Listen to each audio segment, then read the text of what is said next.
ધારાસભ્ય ચેતર વસાવાનો જે કેસ છે એ કેસને લઈને એવું જો ટૂંકમાં વિગત કહીએ તો ચેતર વસાવાની મુશ્કેલો એટલા માટે વધી શકે તેમ છે કે સરકારી પક્ષે જે એફિડેવિટ જે રજૂ કરવાની હતી એટલે કે પોલીસની જે એફિડેવિટ હતી એ તો રજૂ થઈ ગઈ છે, પરંતુ જે સરકારી પક્ષે એટલે સરકારી કોર્ટ જે વકીલ છે તેઓ દ્વારા એડિશનલ સેશન કોર્ટમાં રજૂઆત કરવામાં આવી છે કે ચેતર વસાવા સામે જે ભૂતકાળમાં 2023ના વર્ષ દરમિયાન જે વનકર્મીઓને મારવાનો ને આર્મ્સ એક્ટનો જે કેસ હતો એ કેસની અંદર તેઓને શરતી જામીન મળ્યા હતા અને શરતી જામીન મળ્યા હતા જેમાં એ શરતી જામીનનો જે ભંગ આ કેસના કારણે થયો છે એટલે કે ધારાસભ્ય ચેતર વસાવાની જામીન આપવામાં ના આવે તેવું કહેવામાં આવ્યું છે। સાથે સાથે અન્ય એક કેસ હતો જે સ્થાનિક સ્વરાજ એટલે કે સરપંચની ચૂંટણી હતી તે દરમિયાન હતો, બોગજ ગામનો કેસ હતો, તેમાં પણ તેઓને શરતી પ્રોબેશન તેમને જામીન મળ્યા હતા। એટલે કે આ બંને જે જામીન મળ્યા હતા એ જામીન રદ કરવા માટેની પણ રજૂઆત સરકારી પક્ષે થઈ છે, એટલે કે ચેતર વસાવા માટે મુશ્કેલો વધી શકે તેમ તેવી સંપૂર્ણ શક્યતા દેખાઈ રહી છે। કોર્ટની જો વાત કરીએ તો કોર્ટમાં જે ચેતર વસાવાનો જે મામલો હતો જે પહેલા તાલુકા કોર્ટમાં હતો, પછી ત્યારબાદ જે તેમની સામે જે કલમો લાગી હતી જેના કારણે આ જે કેસ છે એ સેશન કોર્ટમાં ગયો, પરંતુ સેશન કોર્ટ બાદ હવે આ કેસ એડિશનલ સેશન કોર્ટ પાસે છે, કારણ કે જે ચેતર વસાવાના જે અન્ય કેસો છે તેઓનો કેસનો પણ મામલો એડિશનલ સેશન કોર્ટમાં છે, એટલે કે એડિશનલ સેશન કોર્ટની અંદર આ કેસ ચાલી રહ્યો છે। ચેતર વસાવાને જામીન આ વખતે મળવા જે આ કેસ છે અત્યારનો જે કેસ છે એની અંદર તો કદાચ જામીન મળે કે ના મળે તે તો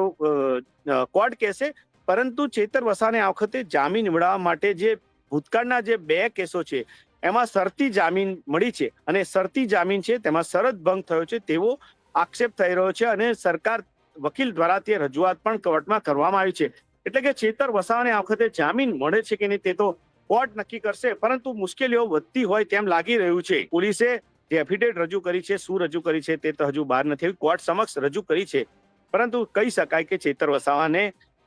હાલમાં સ્થિતિ જે કહી શકાય કે તેમને જે જામીનનો જે મામલો છે એ જામીનના મામલે અત્યારે થોડા કેસ ફસાયેલો હોય ચેતર વસાવાનો તેવું દેખાય છે, પરંતુ આ તો એક વાતો ને તર્ક વિતર્ક છે। કોર્ટ જે ફેસલો આપશે તે સૌએ સ્વીકારવાનો રહેશે, પરંતુ તેમના જે જૂના કેસ છે જે શરતી જામીન તેમને મળ્યા છે તેને લઈને જે કોર્ટમાં રજૂઆત કરવામાં આવી છે સરકારી પક્ષ દ્વારા, એટલે કે એ પણ કોર્ટ સાંભળશે કે ભાઈ ભૂતકાળમાં તેમને શરત ભંગ કરી છે અને આ જે કેસ છે એ કેવી રીતે જોવામાં આવે છે તે મામલો રહેશે। પરંતુ આ બધાની વચ્ચે રાજકીય ગરમાટો પણ જોવા મળી રહ્યો છે। થોડા અપડેટ તમને કહી દો સૌમ્યા કે આ કેસને લઈને કેટલાક આદિવાસી સંગઠનો પણ અત્યારે ભેગા થઈ રહ્યા છે। ચેતર વસાવાની વાત કરીએ તો ધારાસભ્ય ચેતર વસાવા માત્ર હવે નર્મદા જિલ્લાના ટ્રાઇબલ બિલ પૂરતા નથી, પરંતુ ગુજરાતના અનેક વિસ્તાર જે છે ત્યાં આદિવાસી વિસ્તારની અંદર ઘણા રાજકીય સંગઠનો ચેતર વસાવાની તરફેણમાં આવ્યા છે, જેમાં સૌથી મોટું જો એક નામ કહી શકાય તો કોંગ્રેસના ધારાસભ્ય અનંત પટેલ છે, તેમને પણ ચેતર વસાવાનું સમર્થન કર્યું છે। ભલે કોંગ્રેસ પાર્ટી અને આમ આદમી પાર્ટી વચ્ચે ગુજરાતની અંદર એક બે વિચાર વચ્ચે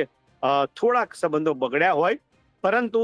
ચેતર વસાવા અને અનંત પટેલ એકબીજાના મિત્રો છે, એટલે અનંત પટેલે પણ ચેતર વસાવાની તરફેણ કરી છે અને કેટલાક આદિવાસી સંગઠનો પણ ચેતર વસાવાની તરફેણ કરી રહ્યા છે। અને બીજી તરફ જે કાયદેસરની કાર્યવાહીની વાત કરીએ તો ચેતર વસાવાને વડોદરાની સેન્ટ્રલ જેલમાં રાખવામાં આવ્યા છે અને નર્મદા જિલ્લામાં હાલમાં કહી શકાય કે વાતાવરણ તો શાંત છે, પરંતુ પોલીસ જે છે સતત વોચ અને અલગ અલગ જગ્યાએ પેટ્રોલિંગ પણ કરી રહી છે, જેથી વાતાવરણ જિલ્લાનું બગડે નહીં।